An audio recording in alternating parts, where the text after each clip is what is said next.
బీఫ్‌ని తింటారు. క్రిస్టియన్స్ కూడా అన్ని జంతువులను తింటారు. మరి వాళ్ళు మన పవిత్రమైన గుడిలోకి వచ్చేస్తున్నారు గదా! అలా రాకూడదు కదా! ఈ తలుపు వేసింది కాబట్టి లోపలికి దోమలు కూడా రాలేవు. నువ్వు తలుపు తీసావనుకో దొంగలు కూడా వస్తారు. దోషం దొంగలది, దోమలదా, నీదా? తలుపు తీసించడం. కదా! బోర్డు పెట్టాల్సింది మనం కదా! మక్కాలోకి నేను ఒకసారి చూడ్డానికి రావచ్చా అని అడిగామనుకో రానివ్వరు. మక్కా కాదు మసీదులోకే రానివ్వరు. కదా! ఆ! నిన్ను కాదు, వాళ్ళ ఆడవాళ్ళని కూడా రానివ్వరు. ఆ! అవును. నిన్ను నన్ను కాదు తల్లి, వాళ్ళ వాళ్ళని ఆడవాళ్ళని కూడా రానివ్వరు. అవును. నిన్న నేను క్యాబ్‌లో వస్తూ అతని పేరు రియాజ్ ఏమో, నాయనా మీ బుక్కులో ఒక మంచి తల్లి గురించి చెప్పు అన్న. ఇందాక వేరే ఛానల్ వాళ్ళు 26 క్వశ్చన్లు ఏంటి అని అడిగారు కదా! అవును. అందులో ఒక క్వశ్చన్ ఏంటంటే, మీ గ్రంథంలో ఒక మంచి అమ్ముంటే చూపించండి అని అడుగుతాను. జీరో. అదే మనం ఎంతమందిని చూపిస్తాం? చాలా మందున్నారు. లక్ష్మీదేవి, సరస్వతి. దేహము ఈ ప్రాణము భారత్‌కు అర్పించాలిలే.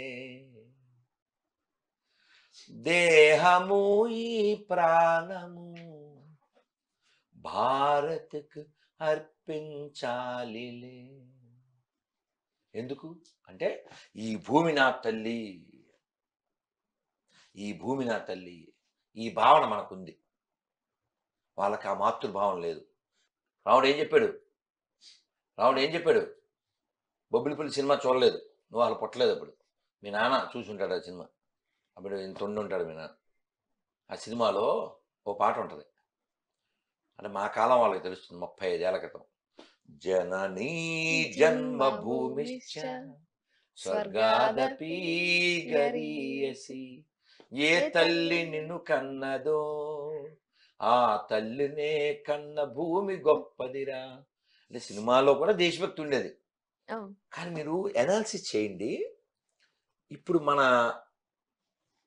చరిత్ర, మన పురాణాలు, వీటిని మనం సినిమాలుగా తీయాలంటే 1,00,000 సినిమాలు తీయొచ్చు.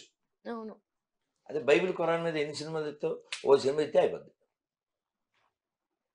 ఓకే. పాయింట్ 1. ఈ జనని జన్మభూమిశ్చ ఉందా? హ్మ్. ఎక్కడిది ఈ శ్లోకం?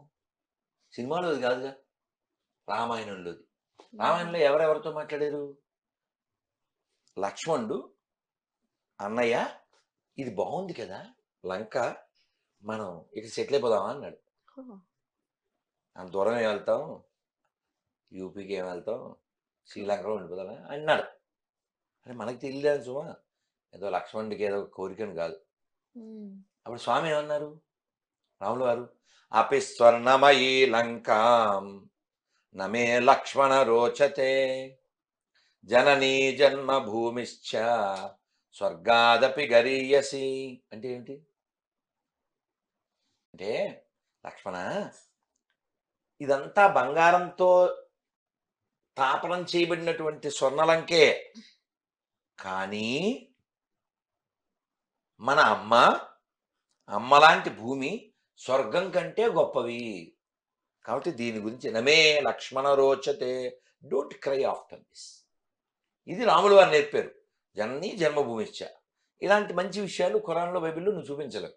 అవును. అందుకే చూడండి, చిన్న ఉదాహరణ ఇస్తా. ఎవరైనా హిందువులు భగవద్గీత కానీ, భాగవతం కానీ, రామాయణం కానీ పట్టుకుని ఏదన్నా దేశానికి వెళ్ళి మాకు పార్టీ ఇచ్చేయండి ఇక్కడ, అలాంటి ఉద్యమాలు ఏమైనా జరిగింది? లేవు. ఎందుకంటే ఈ భగవద్గీత, భాగవత, రామాయణంలో అలాంటి మాటలు ఉండవు కాబట్టి. అవును. అదే మన దేశం అయినప్పటికీ కూడా పాకిస్తాన్ అనే కొత్త దేశం ఇందులోంచి పుట్టించి హ్మ్. కొన్ని లక్షల మందిని చంపేశారు. కాబట్టి ఎవడైనా అన్ని మతాలు సమానం ఉంటే చెప్పులు బయటకున్నాయి, కొత్తవి కూడా. ఇంకేం చెప్పాలా? దిగులు. అబద్ధం ఆడకూడదు. లేదు. అబద్ధం ఆడకూడదు అంటే ఏంటి? బ్రహ్మానందాన్ని పొగుడు, హ్మ్. మంచి యాక్టర్, బాగా నటిస్తారని. అంతేగా రానా ఆయన ఒకే హైట్ అనకూడదు. అది.